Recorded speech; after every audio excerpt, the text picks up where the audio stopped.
오늘 이 아침에도 하나님의 은혜를 사모하여 기도의 자리에 나오신 모든 성도님들을 환영하고 축복합니다. 오늘 우리에게 주신 하나님의 말씀은 구약성경 시편 118편 14절에서 29절까지 말씀입니다. 여호와는 나의 능력과 찬송이시요 또 나의 구원이 되셨도다. 의인들의 장막에는 기쁜 소리, 구원의 소리가 있으며 여호와의 오른손이 권능을 베푸시며 여호와의 오른손이 높이 들렸으며 여호와의 오른손이 권능을 베푸시는도다. 내가 죽지 않고 살아서 여호와께서 하시는 일을 선포하리로다. 여호와께서 나를 심히 경책하셨어도 죽음에는 넘기지 아니하셨도다. 내게 의의 문들을 열지어다. 내가 그리로 들어가서 여호와께 감사하리로다. 이는 여호와의 문이라. 의인들이 그리로 들어가리로다. 주께서 내게 응답하시고 나의 구원이 되셨으니 내가 주께 감사하리이다. 건축자가 버린 돌이 집 모퉁이의 머릿돌이 되었나니 이는 여호와께서 행하신 것이요 우리 눈에 기이한 바로다. 이 날은 여호와께서 정하신 것이라. 이 날에 우리가 즐거워하고 기뻐하리로다. 여호와여 구하옵나니 이제 구원하소서. 여호와여 우리가 구하옵나니 이제 형통하게 하소서. 여호와의 이름으로 오는 자가 복이 있으며 우리가 여호와의 집에서 너희를 축복하였도다. 여호와는 하나님이시라. 그가 우리에게 빛을 비추셨으니 밧줄로 절기 제물을 제단 뿔에 맬지어다. 주는 나의 하나님이시라. 내가 주께 감사하리이다. 주는 나의 하나님이시라. 내가 주를 높이리이다. 여호와께 감사하라. 그는 선하시며 그의 인자하심이 영원함이로다. 아멘. 어제 우리는 시편 118편의 앞부분을 묵상하면서 하나님께서 우리의 삶 가운데 인자하심과 신실하심으로 인도하시는 그 은혜를 함께 나누었습니다. 그리고 그 과정에서 우리는 하나님께 감사하며 순종으로 응답해야 한다는 도전을 받았습니다. 그런데 혹시 이런 생각이 들지는 않으셨나요? 그거 이미 다 알고 있는 건데 그렇게 살아가는 길은 너무나 힘들고 외롭지 않을까?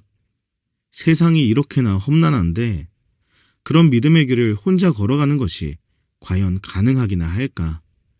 또 조금 걸어가다가 다시 무너지는 건 아닌가? 오늘 본문은 그러한 질문에 대한 분명한 대답을 줍니다.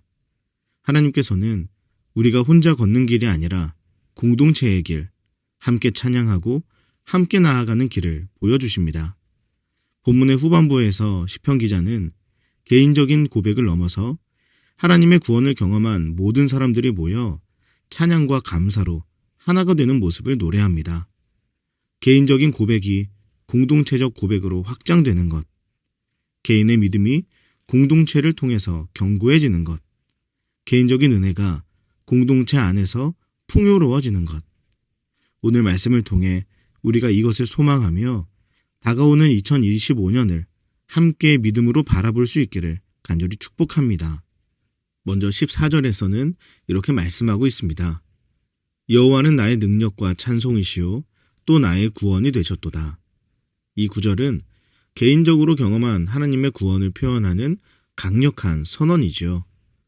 그는 자신이 겪은 구체적인 하나님의 구원을 이렇게 고백해오고 있습니다. 내가 고통 중에 여호와께 부르짖었더니 여호와께서 응답하시고 나를 넓은 곳에 세우셨도다. 여호와는 내 편이시라.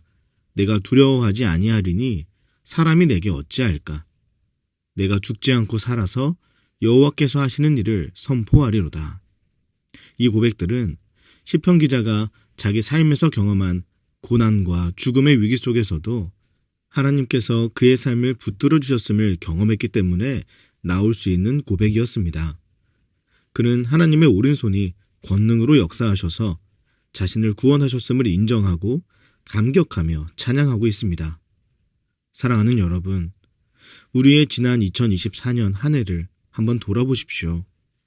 때로는 고통 속에서 부르짖으며 오직 하나님께만 의지할 수밖에 없었던 순간들이 있지 않았습니까? 그리고 한 해를 돌아보는 지금 우리는 모두 부인할 수 없을 것입니다. 그때 하나님은 우리가 넘어지지 않도록 붙들어주고 계셨다는 것을 말입니다. 우리의 모든 찬송은 바로 여기에서 시작되는 것입니다. 나의 삶에서 경험한 하나님의 은혜, 하나님의 구원, 하나님의 역사. 이러한 하나님의 손길은 우리 각자에게 개인적으로 체험되어야 합니다. 단지 누군가의 말을 귀로 들어서 희미하게 알고만 있는 것이 아니라 또는 오랫동안 묵혀두어서 먼지가 수북히 쌓인 사건으로 내버려 두는 것이 아니라 오늘 나의 마음을 감싸는 생생한 감격으로 말입니다. 어찌 인생의 큰 위기를 넘긴 사람이 그때의 기억을 잊을 수 있겠습니까? 도무지 감당할 수 없는 큰 은혜를 받음으로 인생의 고비를 넘은 기억이 있다면 그날의 기억은 늘 생생하게 우리의 마음에 남아있을 수밖에 없습니다. 주님이 우리에게 하신 그 일, 그날의 감격을 다시 꺼내어 먼지를 닦고 잘 보이는 곳에 다시 놓으시기 바랍니다. 오늘 이 아침 한 해 동안 여러 일들에 쌓여서 어지러워진 내 마음의 방을 이제 잘 정리하면서 늘 바라보고 기억하고 감사해야 하는 하나님의 일, 내 삶 가운데 역사하셨던 그 일을 다시 바라보며 감사와 찬송을 올려드릴 수 있는 저와 여러분 될 수 있기를 간절히 소망합니다. 그러나 오늘 말씀은 여기에서 멈추지 않습니다. 하나님의 구원은 단지 개인의 감사로 끝나지 않고 공동체적인 찬양과 예배로 확장됩니다. 15절 말씀입니다. 의인들의 장막에는 기쁜 소리, 구원의 소리가 있으며 여호와의 오른손이 권능을 베푸시며. 이 말씀에서 등장하는 의인들의 장막을 좁게 해석해보면 이스라엘 백성들이 사는 집이라고 할 수 있습니다. 그리고 넓게 바라보면 장막절 기간에 예루살렘에 설치했던 임시 장막일 수도 있습니다.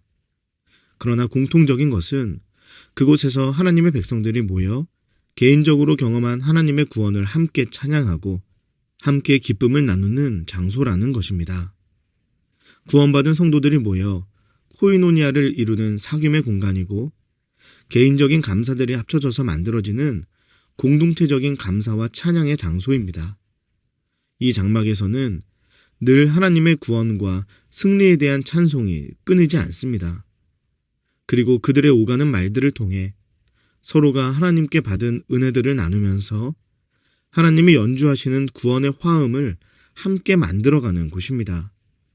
사랑하는 여러분, 우리의 일상 속에 이 의인들의 장막들이 숨겨져 있습니다. 먼저는 우리의 가정이 의인들의 장막이 되기를 소망합니다. 그리고 우리의 크고 작은 여러 모임들이 의인들의 장막이 되기를 소망합니다. 우리의 일터와 삶의 현장 곳곳에서 의인들의 장막을 경험하시기를 간절히 소망합니다. 우리가 그곳에 있을 수 있다면 그곳에서는 아직 겪어보지 못한 막막한 두려움도 소망으로 바라볼 수 있게 해줍니다. 이 세상이 너무나 폭력적이고 비합리적이라서 너무나 고통스러운 삶을 살고 있다고 하더라도 이 세상보다 더 크고 완전한 하나님의 나라를 보게 됩니다. 그리고 그 나라와 내가 연결되어 있다는 사실, 내가 바로 그 나라의 백성이라는 것을 믿을 수 있게 됩니다. 그렇게 의인들의 장막에서 우리는 더 크고 완전한 하나님 나라의 백성으로서 더 크고 담대하게 이 세상을 믿음으로 살아갈 힘을 얻게 됩니다. 그리고 한 가지 더 놀라운 축복이 있습니다. 20절 말씀입니다. 이는 여호와의 문이라 의인들이 그리로 들어가리로다. 그리고 26절 말씀입니다. 여호와의 이름으로 오는 자가 복이 있으며 우리가 여호와의 집에서 너희를 축복하였도다. 그 또 하나의 축복은 함께 들어갈 문이 있고 함께 거할 처소가 있다는 것입니다. 바로 여호와의 문, 여호와의 집입니다. 여호와의 문은 우리 각자가 홀로 지나가는 문이 아닙니다. 그것은 의인들이 함께 지나가며 하나님의 구원에 대한 감사와 찬양을 합창으로 올려드리는 문입니다. 그리고 이 문은 예수 그리스도를 통해 열려 있습니다. 건축자가 버린 돌이 집 모퉁이의 머릿돌이 되었나니, 이 말씀은 우리의 구원이 예수 그리스도 안에서 완성되어 여호와의 집으로 들어갈 수 있는 여호와의 문이 우리에게 활짝 열려 있음을 말해주고 있습니다. 따라서 의인들의 장막 안에 거하며 살아가고 있는 우리 모두는 예수님을 중심으로 하나님의 구원의 문을 서로 함께 지나가는 공동체가 되어야 합니다. 하나님께서는 우리를 혼자가 아니라 함께 구원과 승리를 만끽하는 공동체로 여호와의 집으로 부르셨기 때문입니다. 사랑하는 여러분, 이것이 바로 우리에게 허락된 코이노니아입니다. 고린도전서 1장 9절은 이렇게 말씀합니다. 너희를 불러 그의 아들 예수 그리스도 우리 주와 더불어 교제하게 하시는 하나님은 미쁘시도다. 하나님께서는 우리를 그의 구원의 공동체, 서로 교제하며 함께 찬양하는 자리로 부르셨습니다. 예수 그리스도로 인하여 우리의 인생의 각각의 길들을 결국 하나로 이어지게 하셨고 함께 걸어갈 수 있는 시온의 대로를 만들어 주셨습니다. 우리의 일상의 자리에서 경험할 수 있는 축복인 의인들의 장막뿐 아니라 우리의 예배에서 교회됨으로 함께 공동체로 경험할 수 있는 놀라운 축복인 여호와의 문, 여호와의 집을 허락해 주신 것입니다. 사랑하는 여러분, 2025년을 앞두고 하나님께서 우리에게 주신 이 축복들을 기억하시기를 소망합니다. 신앙생활은 혼자만의 싸움이 아닙니다. 함께 걸어가는 것입니다. 우리 일상의 자리에서 의인들의 장막이라는 축복이 있습니다. 그곳에 거하십시오. 그곳에서 세상의 소리가 아니라 기쁜 소리, 구원의 소리를 풍성히 누리십시오.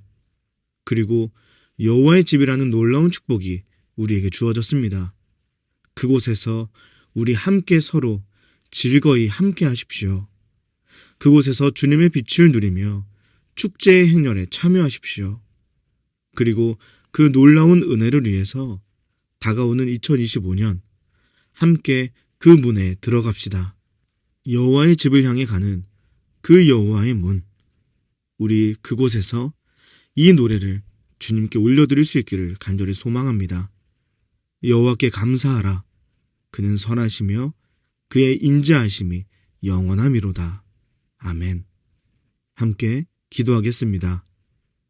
우리의 삶의 자리에서 의인들의 장막을 경험하게 하시고 함께 여호와의 문을 지나 여호와의 집에서 구원과 찬양의 기쁨을 나누는 공동체가 되게 하옵소서. 그리고 우리 개인의 기도 제목을 놓고 우리의 가정과 다음 세대 자녀들, 청년들을 위해 기도해 주십시오. 또한 하나님께서 예배 처소를 허락해 주셨음에 감사드리며 주중 공간과 필요한 모든 과정 또한 은혜 가운데 잘 준비되어지기를 기도해 주시기 바랍니다. 마지막으로 나라와 민족과 온 열방에 하나님 나라가 세워지기를 한마음과 한뜻으로 기도하며 나아가겠습니다. 함께 기도하시겠습니다.